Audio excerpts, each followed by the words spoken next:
Momento, que o Senhor acalme o teu coração nessa noite para receber da sua palavra, para receber da sua porção.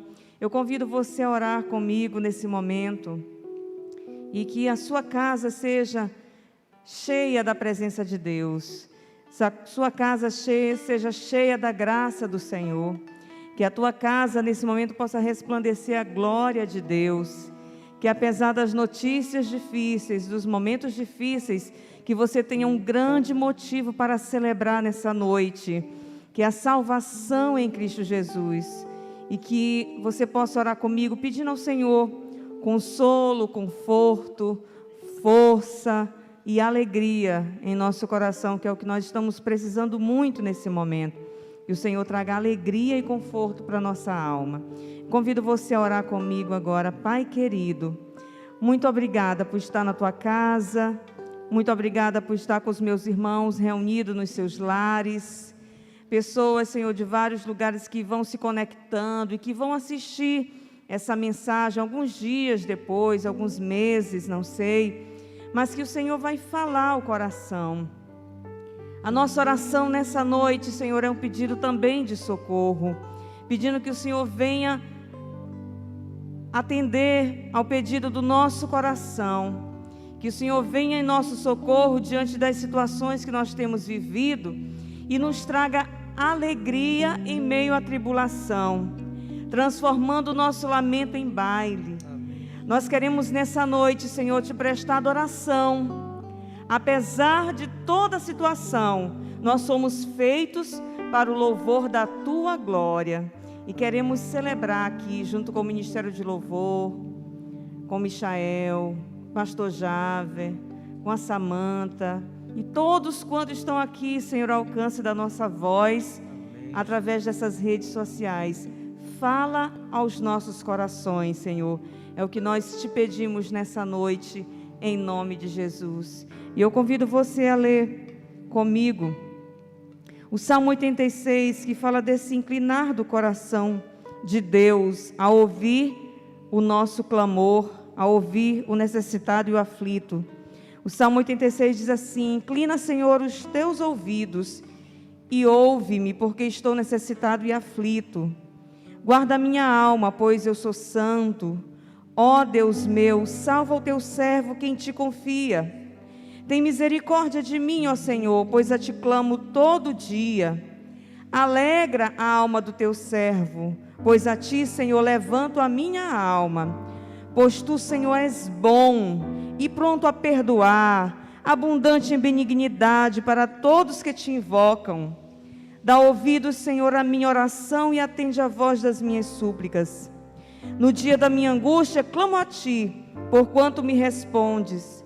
Entre os deuses não há semelhante a ti, Senhor, nem há obras como as tuas. Todas as nações que fizeste virão e se prostrarão perante a tua face, Senhor, e glorificarão o teu nome, pois tu és grande, aleluia, e fazes maravilhas, só tu és Deus. Ensina-me, Senhor, o teu caminho e andarei na tua verdade. Une o meu coração ao temor do teu nome. Louvar-te-ei, Senhor Deus, com todo o meu coração, e glorificarei o teu nome para sempre, pois grande é a tua misericórdia para comigo, e livraste a minha alma do inferno mais profundo. Ó Deus, os soberbos se levantam contra mim, e as assembleias dos tiranos procuram a minha alma, e não te puseram perante os teus olhos. Mas tu, Senhor, és um Deus cheio de compaixão, e piedoso, sofredor, e grande em benignidade e em verdade. Volta-te para mim, e tem misericórdia de mim. Dá a tua fortaleza ao teu servo, e salva ao filho da tua serva. Mostra-me um sinal para o bem, para que todos vejam aqueles que me odeiam e se confundam, porque tu, Senhor, me ajudaste e me consolas. Amém? Que você possa meditar também nesse salmo, lembrando que tem um Deus que está ouvindo a tua voz, ouvindo o teu clamor, e Ele é misericordioso e compassivo com aquele que os amam. Vamos adorar o Senhor nesse momento, amém? Amém, querido. Convido você que está em casa a se colocar em espírito de adoração. Vamos adorar ao nosso Deus, um Deus que tem cuidado de nós, apesar das circunstâncias, das adversidades. O seu cuidado tem sido visível e nós queremos glorificar a Deus e dizer que queremos aprender a cada dia um pouco mais sobre a sua pessoa e compreender que Ele é um Deus que tem nos guardado. Vamos glorificá-lo. Eu preciso aprender um pouco aqui, preciso aprender um pouco ali. Eu preciso aprender mais de Deus, porque Ele é quem cuida de mim. Se uma porta se fecha aqui, outras portas se abrem ali.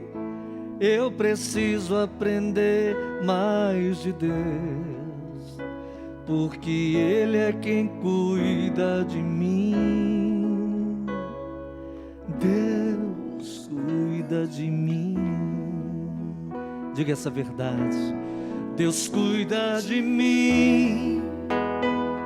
Na sombra das suas asas, Deus cuida de mim. Eu amo a sua casa e não ando sozinho, não estou sozinho, pois sei, Deus cuida de mim. Se na vida não tem direção, preciso tomar decisão. Eu sei que existe alguém que me ama, Ele quer me dar a mão. E se uma porta se fecha aqui, creia, outras portas se abrem ali. Eu preciso aprender mais de Deus, porque Ele é quem cuida de mim. Deus cuida de mim. Deus cuida de mim. Na sombra das suas asas, Deus cuida de mim. Eu amo a sua casa e não ando sozinho, não estou sozinho, pois sei, eu sei, Deus cuida de mim. Deus cuida de mim. Na sombra das suas asas, Deus cuida de mim. Eu amo a sua casa e não ando sozinho, não estou sozinho, pois sei, Deus cuida de mim.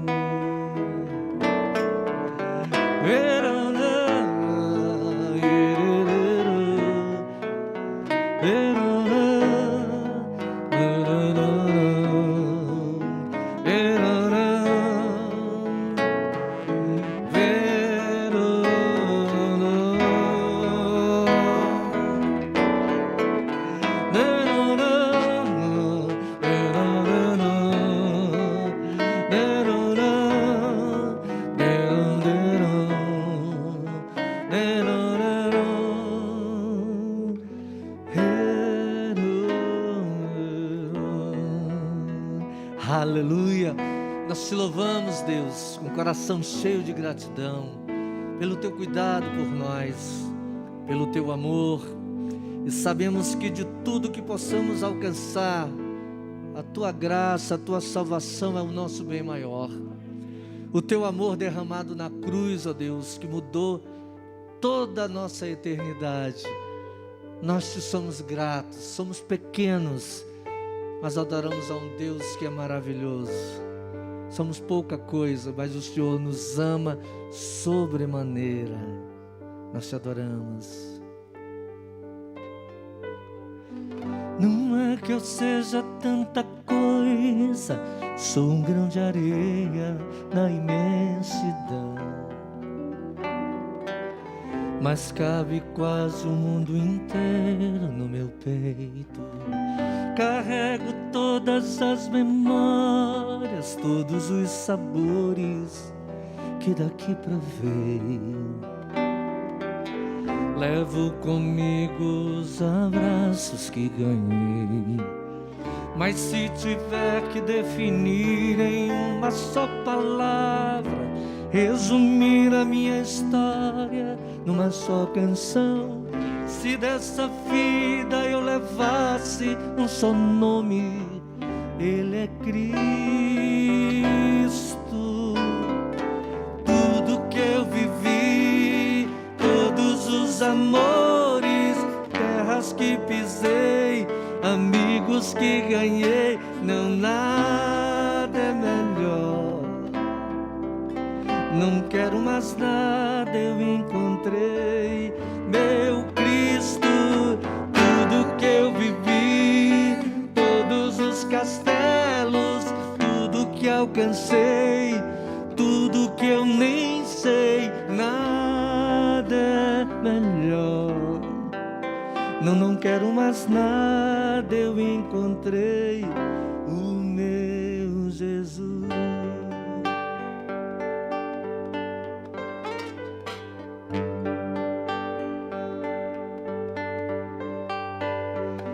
Ele é a paz da minha estrada, doce companhia do meu coração, o ombro amigo onde despejo minhas mágoas, o meu sorriso mais sincero, a esperança em cada novo amanhecer, o amor seguro que ninguém pode roubar. Que a minha boca esteja cheia da sua palavra, seja o tema incansável da minha canção. Que a minha vida só aponte este nome, Cristo. Tudo que eu vivi, todos os amores, terras que pisei, amigos que eu ganhei, nada é melhor. Não quero mais nada, eu encontrei meu Cristo. Tudo que eu vivi, todos os castelos, tudo que alcancei, tudo que eu nem sei, nada é melhor. Não quero mais nada, eu encontrei o meu Jesus.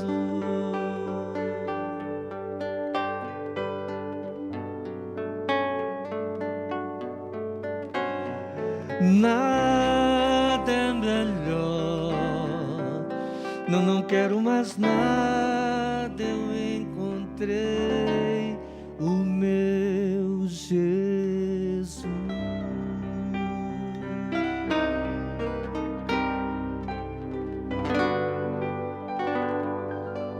Queridos, boa noite a todos. Nós somos gratos pela vida do Marco Leite, sua esposa Samanta aqui conosco, o André, o Leandro, nos apoiando aqui na adoração, podendo permitir com que nós nos reunamos aqui para estudar, meditar nas Sagradas Escrituras, louvar, adorar, bendizer ao Senhor. Vamos orar nesse momento. Querido Deus, nós somos gratos a Deus. Nós estamos aqui para te render louvor, adoração, e que essas letras dessas canções, elas possam encontrar acolhida em cada coração, em cada ouvinte, que elas tragam consolo, conforto esperança, alegria, o renovo que só a Tua palavra pode nos proporcionar. Faz, Senhor, do nosso coração o Teu trono, te assenta no trono dos nossos corações, ser o Senhor das nossas vidas, conduz-nos para o centro da Tua vontade, que a Tua vontade seja uma realidade na terra, como ela é plena e perfeita no céu. Ao Teu nome seja toda a glória, todo o louvor, todo o domínio.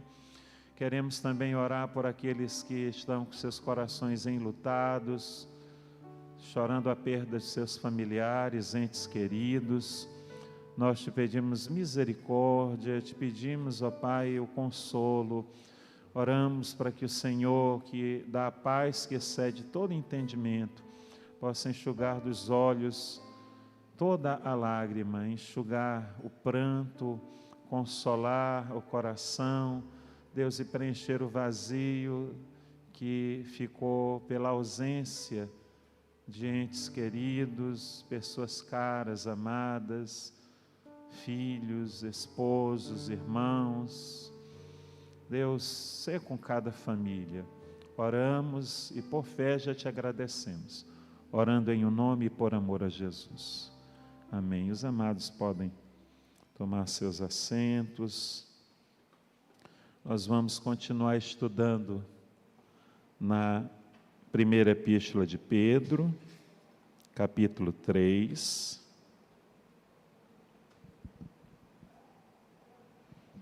Nós vamos estudar na primeira epístola de Pedro, capítulo 3. Nós vamos estudar agora do versículo 8.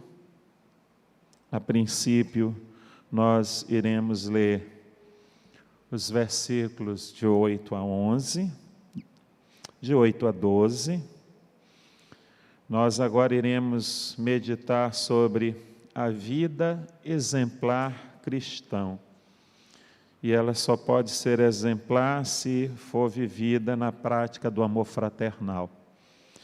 Nós vemos que o apóstolo Pedro, ele inicia na sua carta a orientação quanto como os cristãos devem se relacionar com as autoridades.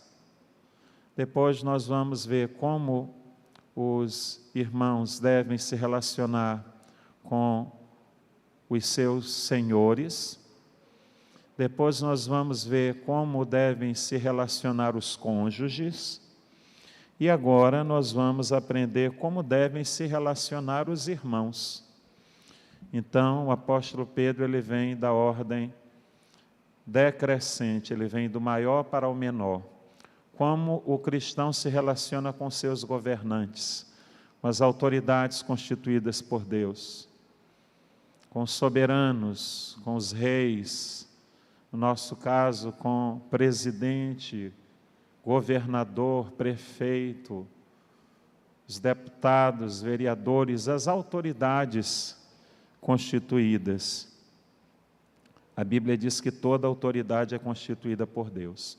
Depois ele vem para as relações trabalhistas, como o escravo se relaciona com o seu senhor, como se dá esse relacionamento. Depois ele vem para um relacionamento mais íntimo, ele vem falando do relacionamento conjugal, como marido e mulher devem se relacionar. Interessante que ele utiliza 6 versículos para falar para a mulher e ele utiliza um versículo para falar para o homem. No versículo 7 do capítulo 3, ele se dirige ao homem. Mas nós vamos ver que Deus, ele tem um rigor maior quando ele se refere ao homem, porque ele diz que se o homem ele não trata a sua esposa de maneira digna, respeitando a sua fragilidade, ele tem as suas orações interrompidas, ou seja, o relacionamento com Deus, que se dá por meio da oração, ele será interrompido, ou seja, Deus cessa o meio de comunicação com o seu servo.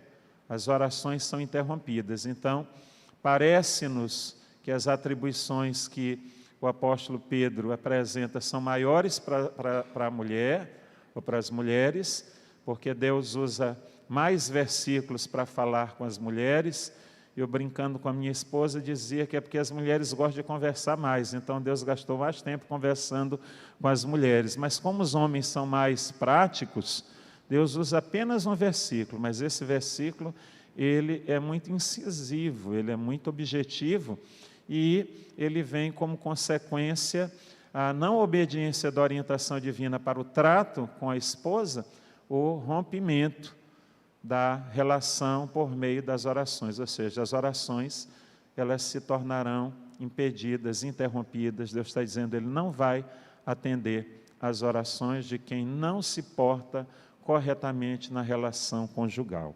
Então veja que Deus, Ele não está favorecendo a figura do gênero masculino. Agora nós vamos ver do capítulo 3, versos 8 a 12, nós vamos ver as relações entre irmãos. E o texto diz assim, finalmente, mas quando Pedro diz finalmente, não é porque ele está acabando com a carta, concluindo a carta. Não, a carta ainda não foi concluída. Ele está dizendo finalmente que agora ele passa a falar de uma outra relação. E essa relação é a relação pela qual eu acredito que ele tinha como objetivo primeiro ao escrever essa carta, que era falar para os irmãos da diáspora, os irmãos forasteiros, foragidos, por causa da perseguição, por causa da fé que o povo de Deus professava em Cristo Jesus, e essa realidade se dá em face da perseguição. Então ele tem como alvo falar aos irmãos. Então agora ele vai dizer, finalmente, sede todos de igual ânimo, compadecidos, fraternalmente amigos, misericordiosos, humildes, não pagando mal por mal ou injúria por injúria, antes, pelo contrário, bendizendo, pois, para isto mesmo fostes chamados, a este fim de receberdes bênção por herança, pois quem quer amar a vida e ver dias felizes, refreia a língua do mal e evite que os seus lábios falem dolosamente. Aparte-se do mal, pratique o que é bom, busque a paz e empenhe-se por alcançá-la. Porque os olhos do Senhor repousam sobre os justos, e os seus ouvidos estão abertos às suas súplicas, mas o rosto do Senhor está contra aqueles que praticam males.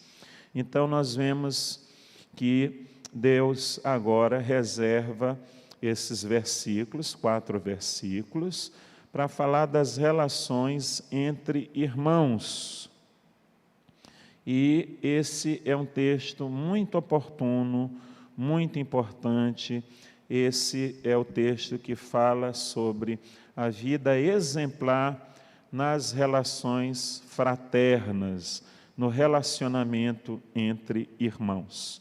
E agora nós vamos começar a meditar nas referências bíblicas, fazendo exposição versículo por versículo. Como eu já disse, o apóstolo Pedro diz assim, finalmente, não porque ele tenha encerrado a carta, não porque ele esteja agora concluindo a epístola.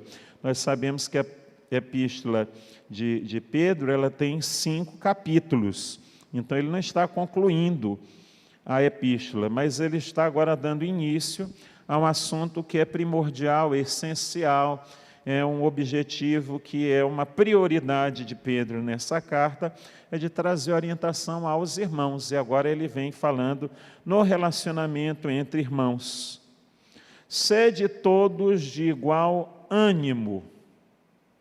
Eu acho interessante essa palavra ânimo. Essa palavra ânimo, ela tem uma singularidade. Agora eu quero ver com os amados o texto aqui na língua original. Essa palavra ânimo, segundo o dicionário de Strong, traduzido para a língua portuguesa, essa palavra homofron significa de uma mesma mente, concordante. Esse texto fala de unidade. O apóstolo Pedro agora, ele vem convocando os irmãos para viver uma vida de unidade. Interessante essa palavra aqui para os nossos dias. É bom lembrar que o apóstolo Pedro, ele não está falando de uniformidade, ele está falando de unidade. Nós podemos, sim, ser diferentes, mas vivermos em perfeita unidade.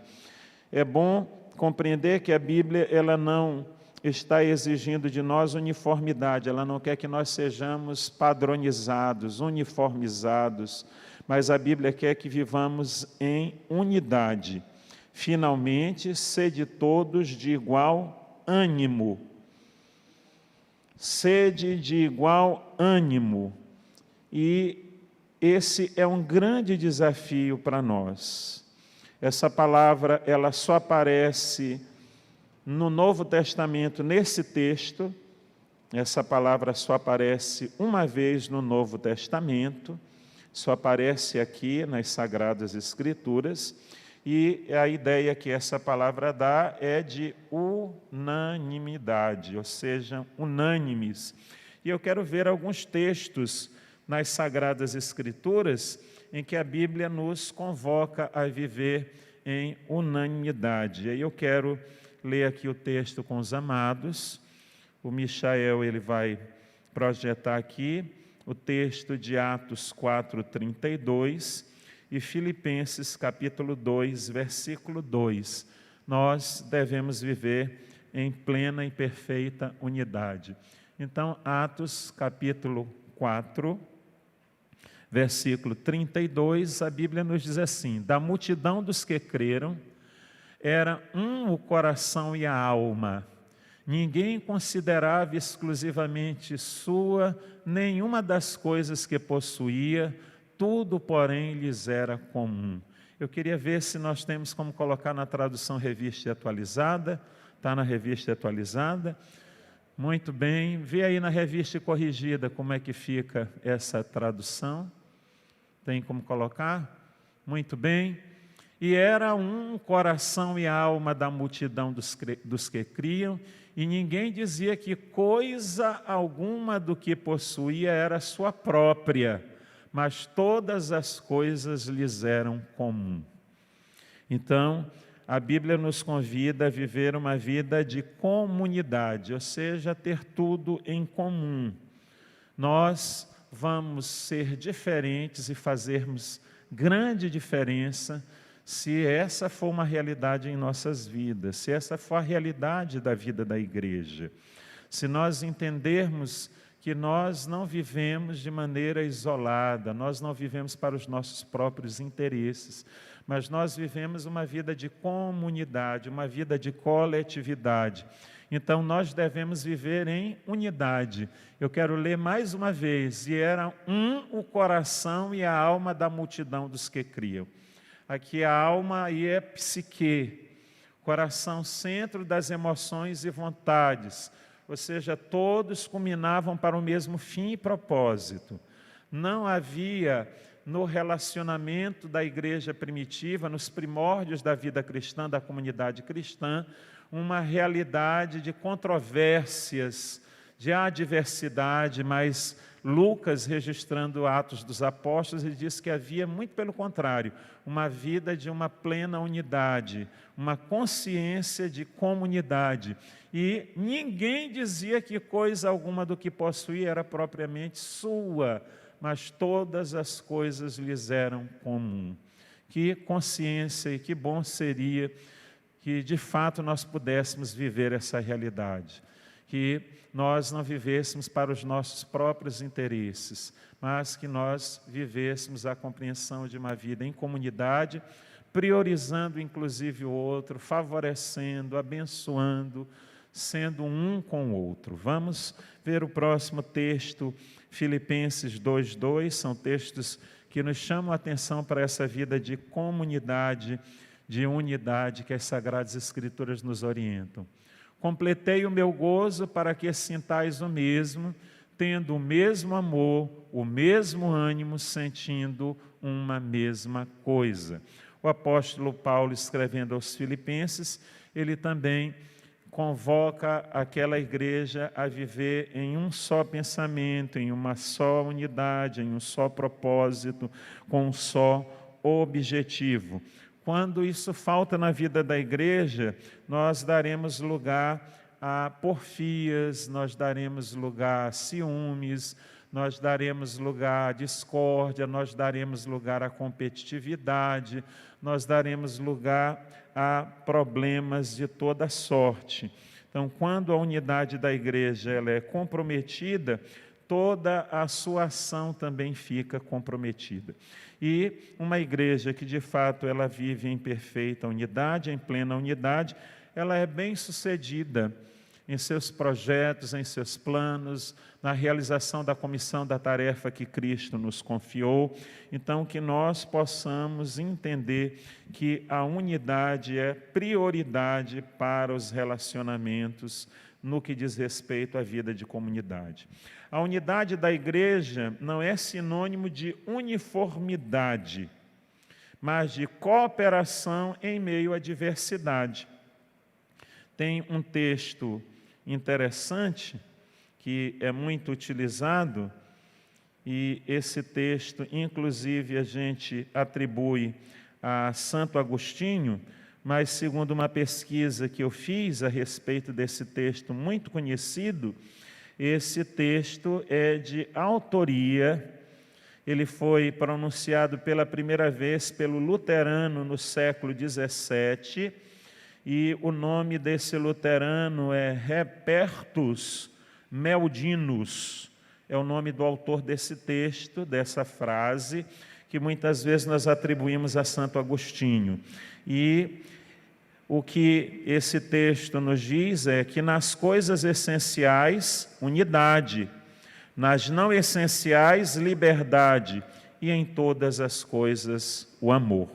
Nós, como cristãos, precisamos ter unidade nas questões que são essenciais à fé cristã. Então, Pedro diz, finalmente, sede todos de igual ânimo.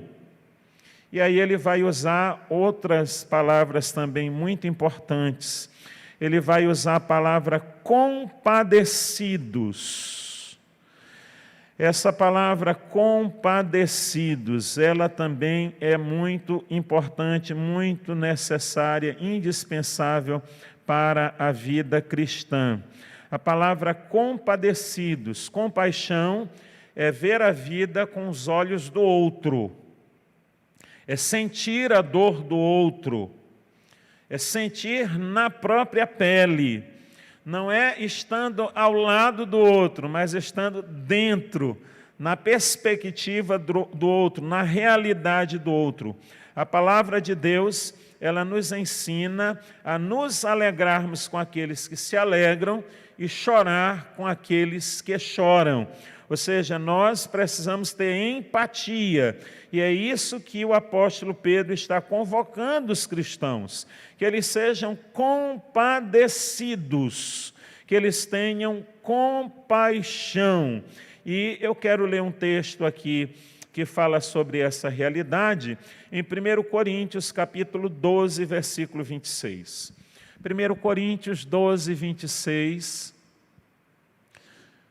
De maneira que se um membro padece, é o apóstolo Paulo falando da igreja como um corpo, todos os membros padecem com ele. E se um membro é honrado, todos os membros se regozijam com ele. É por isso que nós nos entristecemos. Esse é um momento de tristeza, é legítima a nossa tristeza. Nós choramos de fato com os que choram, e nós nos alegramos com os que se alegram. A vitória de um é a vitória de todos, a dor de um é a dor de todos. Essa é a vida em comunidade, essa é a convocação para sermos igreja. E o apóstolo Pedro está ensinando os irmãos da diáspora, que estão debaixo de grande perseguição, que eles não devem negligenciar com esses princípios. Compaixão, compadecidos. Nós precisamos nos compadecer. Esse é um tempo de nos compadecermos das dores, dos sofrimentos, do luto, da dificuldade financeira, do desemprego. Nós precisamos nos compadecer uns dos outros. O apóstolo Pedro, ele usa uma outra palavra muito importante, fraternalmente amigos. E essa palavra fraternal, ela é a palavra que deriva da palavra Filadélfia, que significa amor entre irmãos. O amor entre os membros da igreja deve ser o mesmo amor entre irmãos que têm laços consanguíneos. E o que é interessante, quando nós amamos os membros da nossa família, é o amor que nós podemos chamar de amor apesar de. Nós amamos os nossos irmãos apesar das suas limitações, apesar das suas falhas, apesar das dificuldades, apesar das suas limitações, apesar das suas fraquezas. Esse é o amor fraternal, é o que ama apesar de. Nós não amamos por quê? Nós amamos apesar de. Apesar das dificuldades. Eu não amo meu irmão porque ele é uma pessoa hábil, é uma pessoa bem-sucedida, porque ele é uma pessoa inteligente, porque ele é uma pessoa de uma boa condição social, porque ele tem condições de me proporcionar alguns privilégios. Não é isso que move o coração do cristão em se relacionar, em se amar mutuamente. O nosso amor é o amor apesar das limitações, apesar das nossas fraquezas. É o amor que não escolhe, não é um amor que elege. Não é aquele amor que privilegia alguns em detrimento de outros, não. É um amor que decide. Decidimos amar apesar de. Esse é o amor que deve prevalecer entre irmãos. E esse é o amor que deve prevalecer no relacionamento, no contexto dessa grande comunidade, dessa grande família chamada igreja, em que Cristo é o nosso irmão maior. Então nós precisamos nos amar dessa forma. Mas o apóstolo Pedro, ele vem utilizando ainda outras palavras. Ele vem falando de uma palavra muito importante, é misericordiosos. Misericórdia. Interessante que misericórdia é inclinar o coração diante da miséria do outro. Nós temos que exercer misericórdia. O nosso Deus é um Deus misericordioso, as suas misericórdias não têm fim e se renovam a cada manhã. E nós, como filhos amados, precisamos ministrar na vida dos outros uma ação misericordiosa, estender a nossa misericórdia. Então, nós precisamos entender essa verdade. Não existe cristianismo se não houver misericórdia. O lugar onde não há misericórdia, o cristianismo não é uma realidade. Então nós precisamos fazer com que o cristianismo seja uma realidade pelo exercício da nossa misericórdia. O ministério da Igreja de Cristo é o ministério da misericórdia, estendendo a misericórdia àquele que ainda não foi alcançado pela misericórdia divina. E o apóstolo Pedro, ele continua com uma outra palavra que é muito desafiadora, que é a palavra humildes. Humildade. E essa palavra humildade, ela é muito interessante, porque é a disposição de descermos do pódio da vaidade. É a disposição em reconhecer de que nós somos totalmente dependentes de Deus, que nós não somos autossuficientes. Bem-aventurados são os misericordiosos, porque alcançarão misericórdia. E essa palavra misericórdia, ela tem tudo a ver também com essa outra palavra que vem logo em seguida, que é humildade. Bem-aventurados são os pobres de espírito, porque eles verão a Deus. Temos que ser pobres de espírito. E pobre de espírito, no contexto secular, é alguém mesquinho, alguém com sentimentos e atitudes pequenas. Mas na perspectiva bíblica, pobre de espírito é alguém que vive na total e na plena dependência divina. E só vivendo na dependência divina nós poderemos contemplar a ação divina. Nós poderemos perceber a ação divina. Aqui a palavra pobre é alguém que tem total dependência. É aquele que não tem nenhum recurso. E isso é humildade, é reconhecermos que os recursos que possuímos, eles não provêm de nossos próprios méritos. Inclusive, nós somos bem conscientes diante de um quadro de pandemia. Quantas pessoas bem-sucedidas, quantas pessoas com poder aquisitivo elevado, quantas pessoas com o potencial de uma capacidade intelectual aí, brilhante, mas sucumbindo diante desse quadro triste, desse cenário que assola as nações. Então, nós precisamos compreender que, de fato, nós não somos autossuficientes. Até para respirar, nós dependemos do Senhor. O ar que Ele nos concede de graça, se Ele não intervir em nosso favor, nós iremos perecer e não haverá recursos que possa suprir as nossas necessidades se Ele não intervir em nosso favor. É a compreensão de uma total dependência divina, é viver na total dependência de Deus, humildade.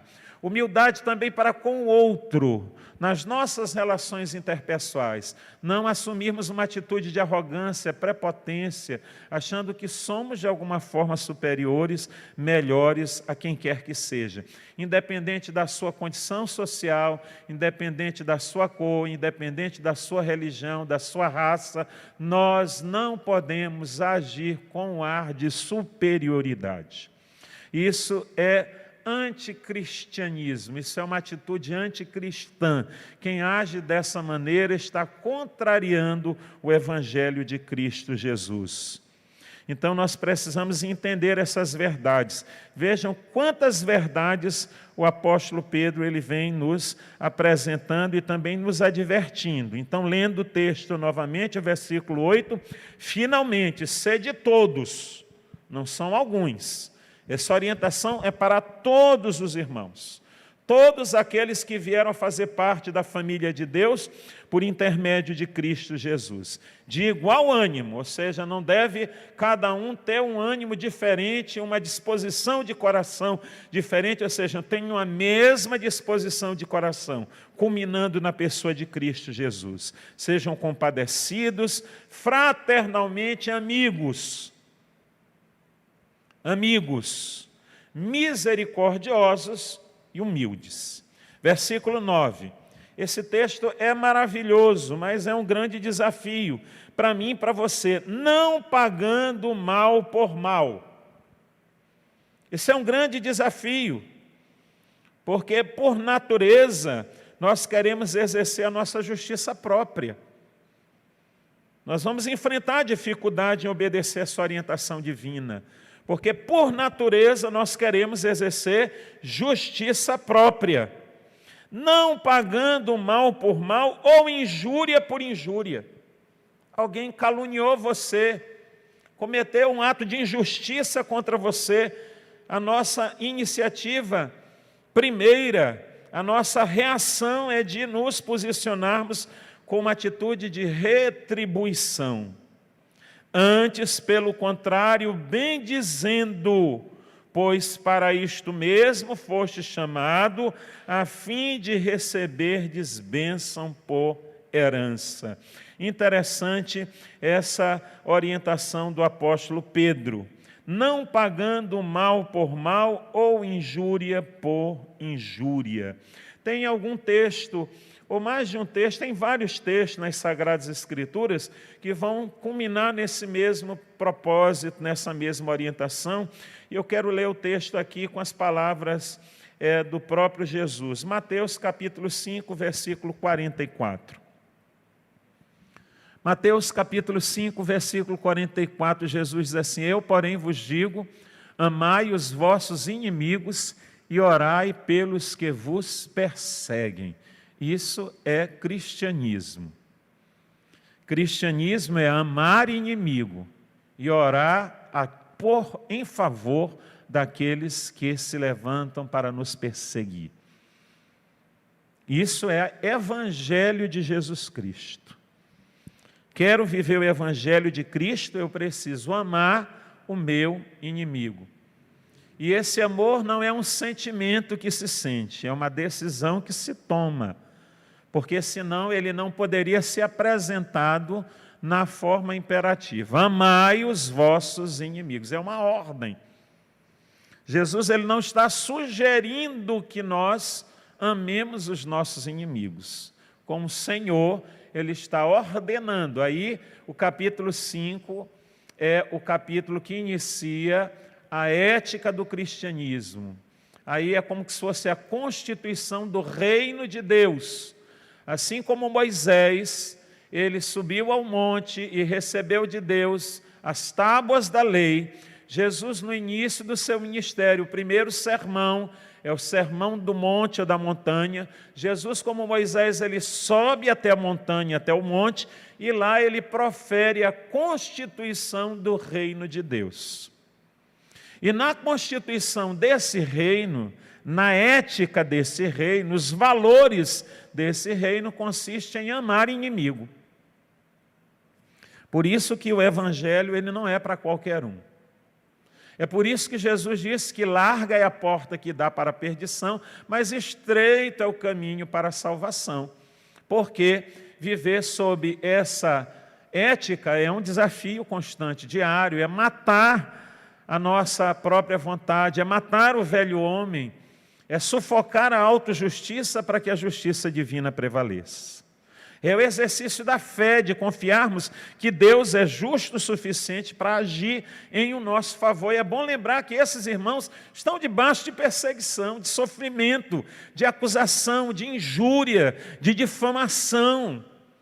Eles são acusados de malfeitores.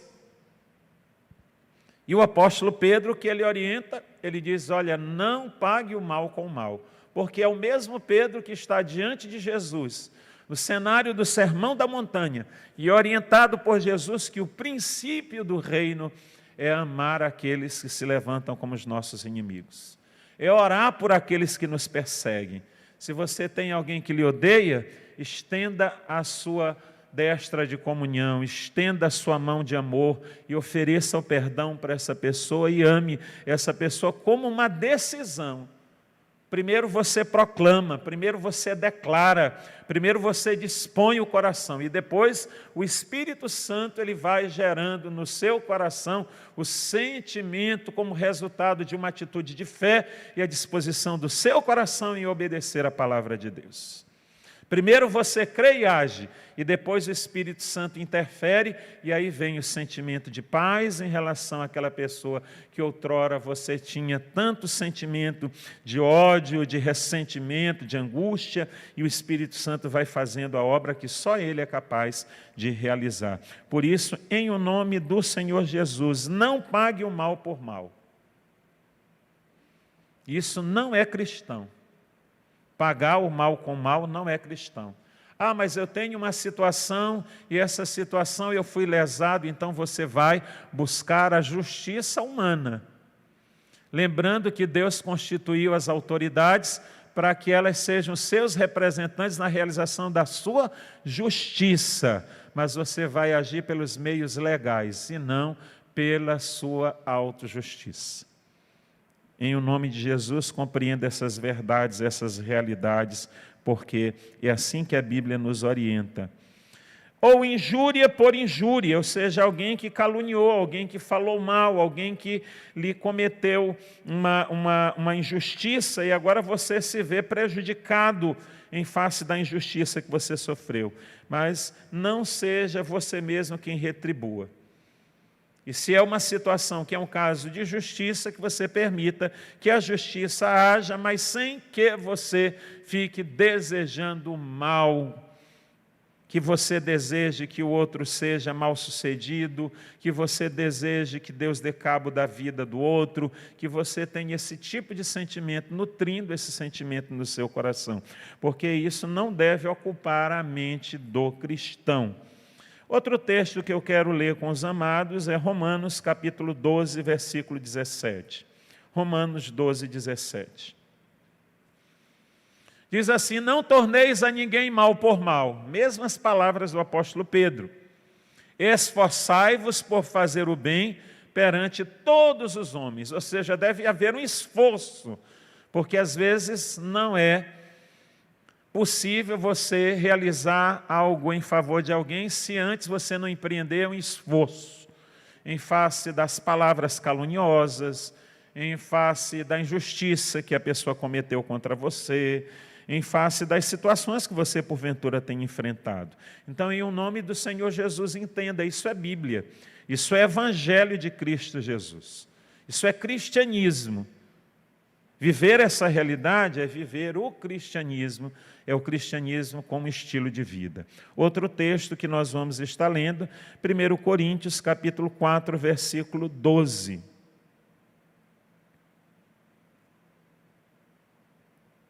Nós vamos fazer a leitura desse texto, 1 Coríntios 4,12.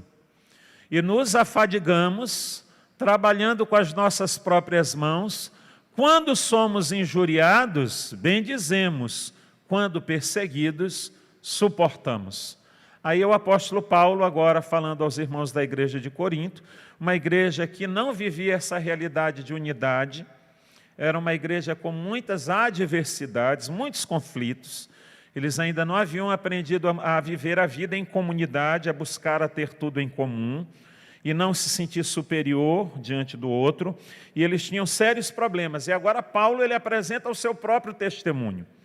E ele vai dizer, nos afadigamos trabalhando com as próprias mãos. Paulo está fazendo aí a defesa do seu apostolado e dizendo que a ninguém ele foi pesado, no que diz respeito às questões financeiras. E ele vai dizer, quando nós somos injuriados, bendizemos. É um desafio bem dizer quando somos injuriados. Falar palavras que sejam benditas. Bem dizer é pronunciar palavras de bênçãos, abençoadoras. Como é difícil. Alguém está me injuriando e eu falar coisas que sejam benéficas, mas aí eu dou lugar à justiça divina.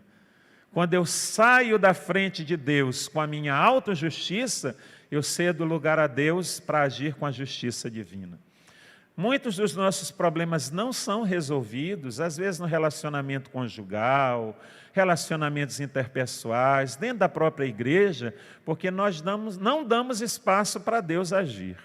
Nós assumimos o controle da situação, em vez de agirmos segundo os princípios bíblicos, agimos segundo os nossos sentimentos, o nosso entendimento de justiça própria, e nós não damos lugar ao Espírito de Deus para Ele agir.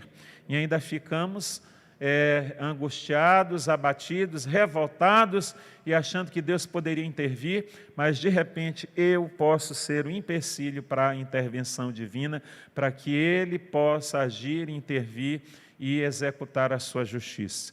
E de repente a justiça de Deus não vai ser o fim da vida daquele que te persegue, mas Ele pode fazer com que essa pessoa ela tenha de fato uma experiência pessoal com Cristo, se arrepender genuinamente dos pecados que ela cometeu e se render totalmente aos pés da cruz e se tornar um verdadeiro servo de Cristo Jesus. E de repente o que você presume ser a justiça divina é o fim da história, da trajetória de vida dos teus inimigos. Deus ele pode intervir trazendo uma nova realidade, de fato matando essa pessoa, mas matando no que diz respeito ao velho homem dessa pessoa que te agride, te ofende, te maltrata, cometeu uma injustiça. Ele pode dar uma nova vida para essa pessoa. Ele pode trazer a essa pessoa uma experiência de salvação e de vida eterna.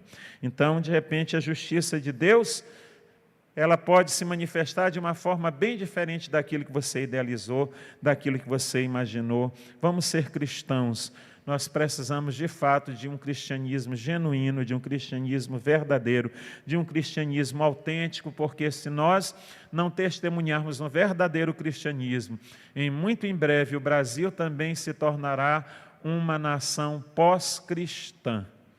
Vai ficar muita coisa com o nome de evangelho, mas pouca coisa de evangelho genuíno, de evangelho autêntico. E aqui está claro, não tem dificuldade, o texto é claro, é objetivo.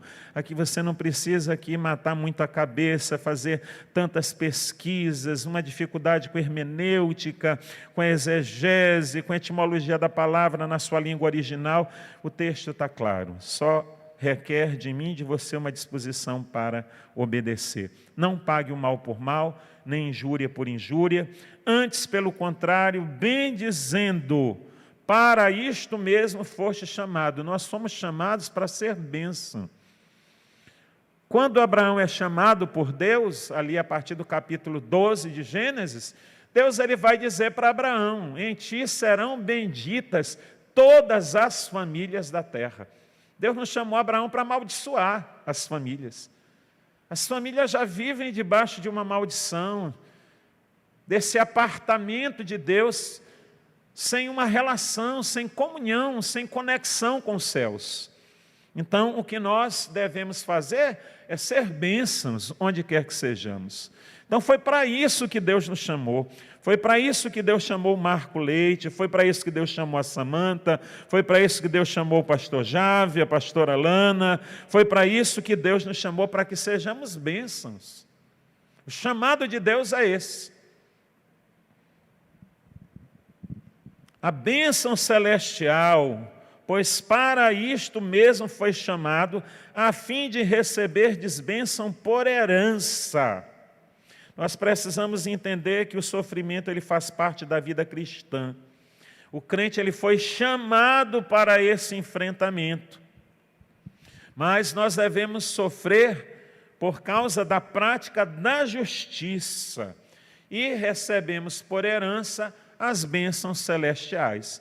O sofrimento do crente não é pelo mau testemunho. O sofrimento do crente é pela prática da justiça e pela submissão e obediência à vontade divina. E que coisa maravilhosa, a questão da herança. A herança, ela é uma dádiva, a herança é uma bênção. Quando nós concluirmos a nossa batalha travada aqui nessa trajetória de vida, nós receberemos como bênção, como presente, uma herança. E a herança que o apóstolo Pedro tem em mente aqui, é óbvia e clara que é a salvação. Então, nós percorreremos uma trajetória nessa vida, nessa lide, mas no fim nós teremos a bendita herança. E eu quero ler aqui o texto de Mateus, capítulo 5, versículos 10 a 12. Mateus, capítulo 5, versículos 10 a 12, e nós já estamos caminhando para concluir. Bem-aventurados perseguidos por causa da justiça, porque deles é o reino dos céus. Bem-aventurados sois quando por minha causa vos injuriarem, vos perseguirem e mentindo disserem todo mal contra vós. Regozijai-vos e exultai, porque é grande o vosso galardão nos céus, porque assim perseguiram os profetas que viveram antes de vós. Então, perseguição, amados, ela é uma realidade. O apóstolo Paulo vai dizer a 2 Timóteo que todo aquele que quiser viver piedosamente, ou seja, segundo a vontade e orientação divina, ele sofrerá perseguição. Então, quem quer viver segundo os parâmetros bíblicos, não se encontrará sem que enfrente perseguições, adversidades, dificuldades. É para isso que nós fomos chamados. Então, a fim de receberdes bênção por herança. Vamos no versículo 10. Diz assim: pois quem quer amar a vida e ver dias felizes, refreie a língua do mal e evite que os seus lábios falem dolosamente. Agora, nós vamos ver que o nosso querido apóstolo Pedro, ele vai trazer uma orientação para aqueles irmãos que estão vivendo dificuldade, adversidade.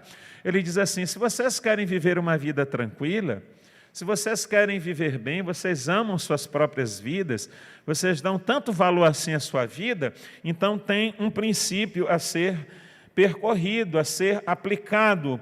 Ele diz assim: quem quer amar a vida e ver dias felizes, refreie a língua do mal e evite que os seus lábios falem dolosamente. Não fale com dolo, refreie a língua.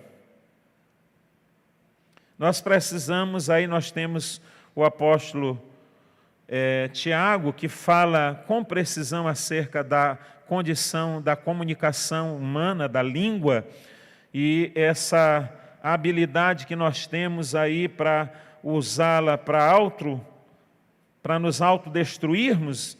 Nós temos muita orientação acerca dessa realidade nas Sagradas Escrituras, mas nós temos uma palavra aqui do apóstolo Paulo em 1 Tessalonicenses 5:22, que eu acho oportuna.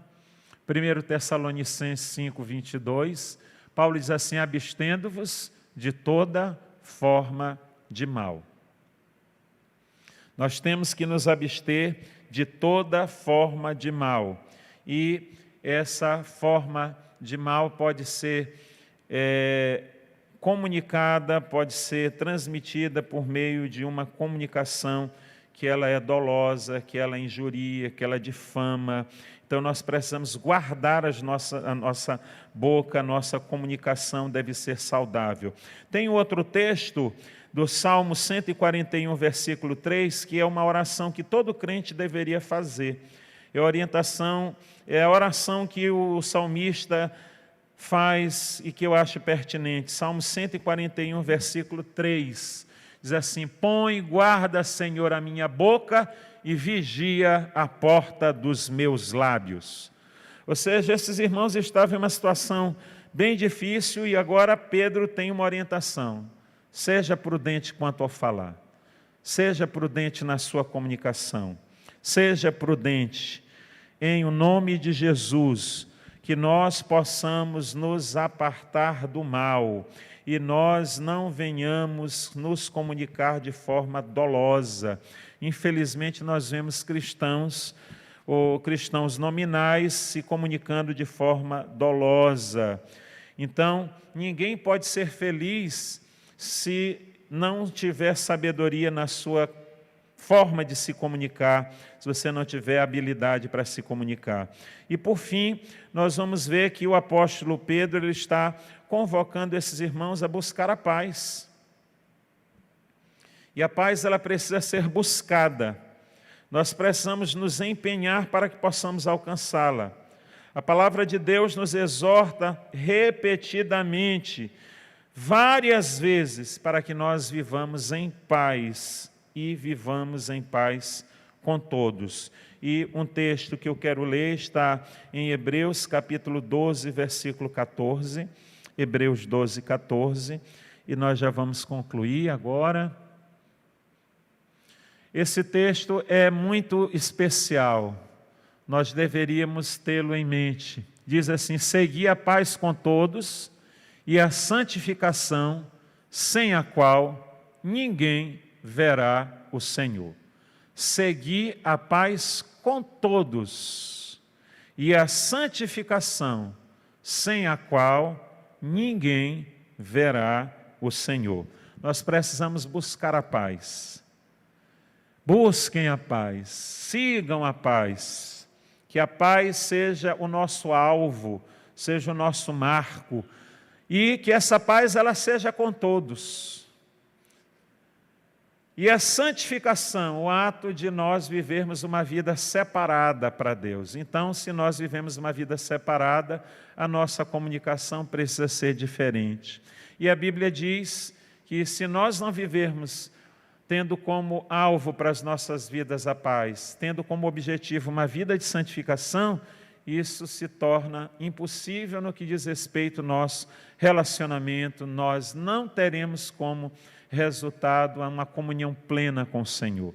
Então, fica aqui a orientação, e aqui eu encerro essa parte desse estudo bíblico, dizendo para você que está me ouvindo: siga a paz com todos e a santificação, sem a qual ninguém, nem eu, nem você, nenhum de nós, teremos o privilégio de ter o encontro triunfal e de receber o bem-vindo de Jesus.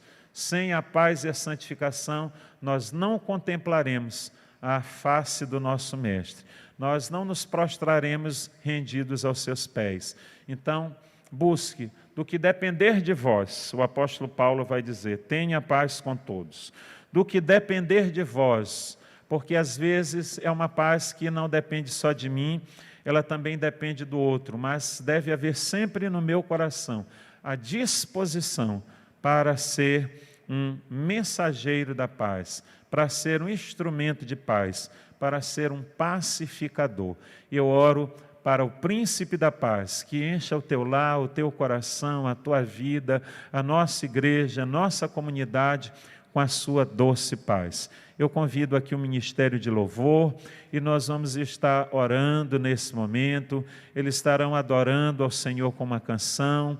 Nós estaremos agora, enquanto eles adoram, adorando, glorificando, bendizendo e pedindo ao Senhor que essas palavras proferidas pelo apóstolo Pedro aqui, elas se tornem espírito e vida.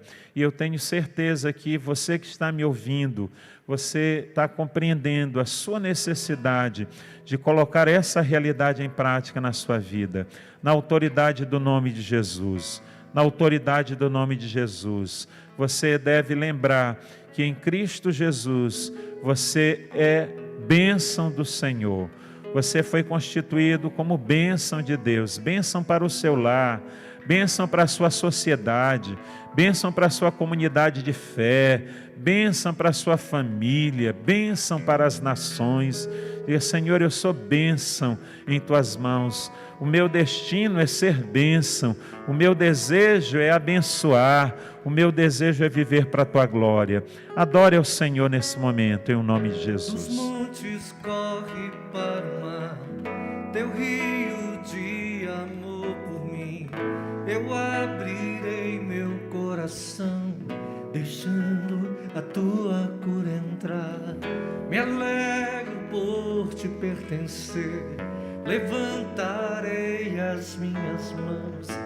O teu amor me alcança e me faz louvar-te. Cantarei teu amor para sempre. Cantarei teu amor para sempre. Cantarei teu amor para sempre. Cantarei teu amor. Dos montes corre para o mar, teu rio de amor por mim. Eu abrirei meu coração, deixando a tua cura entrar. Me alegro por te pertencer, levantarei as minhas mãos. O teu amor me alcança e me faz louvar-te. Cantarei teu amor para sempre. Cantarei teu amor para sempre, Jesus. Cantarei teu amor para sempre. Cantarei teu amor.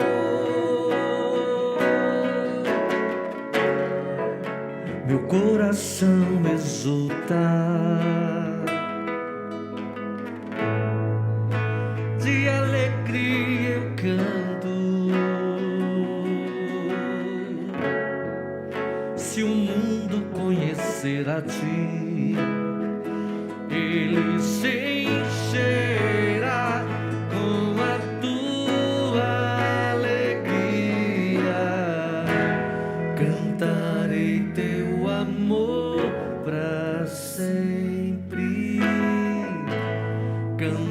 Cantarei teu amor para sempre, Jesus. Cantarei teu amor para sempre. Cantarei teu amor para sempre. Aleluia. Querido Deus, nós queremos cantar o teu amor e viver o teu amor. Ajuda-nos, Senhor, a seguir a paz e a santificação sem a qual não veremos o Senhor. Ajuda-nos, Senhor, dá-nos graça, força. Deus, ajuda-nos, fortalece-nos, adestra, Senhor, as nossas mãos para enfrentar as duras realidades que temos enfrentado. Senhor, nos ajuda, enche o nosso coração de paz, a paz do Príncipe da Paz. Ao teu nome seja toda a honra, toda a glória, todo o louvor, toda a adoração para todo sempre. Amém. Amados, nós queremos dar apenas um aviso e logo após esse aviso nós estaremos encerrando esse culto de estudo bíblico. Nós desejamos que possa ter sido produtivo, que tenha sido esclarecedor, que seja um ânimo, um alento para o seu coração. Nós queremos informar que a Igreja Batista Nacional em Vicente Fialho, considerando o atual momento da pandemia da Covid-19, nós comunicamos aos seus membros e congregados que manterá a suspensão temporária das celebrações e das reuniões presenciais até o dia 21 de março de 2021, no qual as atividades serão desenvolvidas de forma virtual através das redes sociais da igreja. Nós vamos dispor nos grupos e nós queremos informar que nós estamos estendendo até o dia 21. Seria a princípio até o dia 14, só até o próximo domingo, mas nós não temos visto uma mudança significativa no quadro da pandemia, no Estado. Não sei quais serão as decisões das autoridades, do governo do Estado, da Casa Civil, mas nós já estamos nos antecipando em informar aos membros e congregados que nós estenderemos o prazo de distanciamento e de atividades só por meio das redes sociais. Nós não teremos atividades presenciais em face do momento difícil que nós estamos enfrentando. Infelizmente, nós precisamos informar que existem vários membros da igreja que testaram positivo a Covid-19, com frequência que nós temos recebido de óbitos de familiares dos membros da igreja e familiares e amigos, e diariamente nós temos notícias de óbitos de amigos, conhecidos e familiares da igreja. Então nós não temos como retornar às atividades diante desse quadro. Alguém pode dizer que a atividade da igreja ela é essencial e nós entendemos que é essencial, mas entendemos que mais essencial é a vida dos irmãos. Então, nós estamos oferecendo os cultos por meio das redes sociais. Infelizmente, sabemos que nem todos os membros e congregados têm acesso, mas em face de uma atitude de prudência, nós compreendemos que cabe um pouco mais de tempo de distanciamento, e essa é uma atitude de cautela. E a forma que nós adotamos é resultado de orientação de profissionais da área da saúde. Não é uma decisão pessoal do pastor. O pastor acha que deve, não. Nós buscamos orientação de profissionais da área da saúde. Então, não é a decisão só da diretoria da igreja, não é a decisão do pastor, mas é a orientação de pessoas profissionais competentes que conhecem essa realidade melhor do que aqueles que não são profissionais da área da saúde. Então, nós estamos embasados em uma orientação técnica, em uma orientação de pessoas que convivem na área da saúde, que estão no confronto direto ao combate à Covid-19, e por esses profissionais nós temos sido orientados. Então, aguardamos até o dia 21, esperamos que após o dia 21 nós retornemos às nossas atividades presenciais e contamos com a compreensão dos irmãos, com a oração dos amados. São dias difíceis, mas no Senhor podemos todas as coisas, porque Ele é quem nos fortalece. Inclusive podemos enfrentar a Covid-19 com esperança de dias melhores, amém? Nós vamos orar e pedir que Deus nos dê graça. Querido Deus, nós acabamos de meditar aqui no capítulo 3, versículos 8 até o versículo 10 da primeira carta de Pedro, e ele nos orienta que nós venhamos viver em unanimidade, que nós venhamos viver em unidade, que nós tenhamos uma só consciência, uma só compreensão, somente um só coração. Senhor, que a Tua igreja, de fato, ela possa experimentar isso nesses dias difíceis. A Tua palavra também, Senhor, diz que nós devemos ser cheios de misericórdia. E nós agora, Senhor, exercemos a nossa misericórdia e sentimos, Senhor, a dor do aflito. E somos um com Ele. Senhor, nós sentimos a mesma dor que os nossos irmãos sofrem nesse momento. Nós choramos com os que choram, também nos alegramos com a vitória daqueles que se recuperam, que se restabelecem, daqueles que de uma maneira extraordinária retornam sem sequelas, Senhor, de intubação, de coma induzido. Senhor, tem misericórdia. Agora passa com os Teus anjos em revista, Senhor, nos leitos dos hospitais, nas enfermarias, nas UTIs, hospitais públicos e privados, Senhor, de São Luís, dos interiores, do estado do Maranhão, da nação brasileira e das demais nações. São dias difíceis, são muitas perdas de pessoas aqui, nós tanto amamos, que nos são tão caras. Espírito Santo Consolador, nós nunca, Senhor, precisamos tanto do Teu consolo como nesses dias, de uma maneira toda especial. Vem nos consolar, vem encher o nosso coração de esperança, vem, Senhor, fazer-nos compreender que a Tua vontade é boa, perfeita e agradável.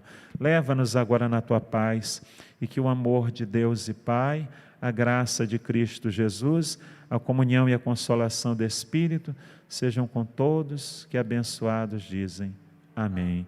Que Deus nos abençoe em Cristo, uma boa noite de sono reparador, restaurador.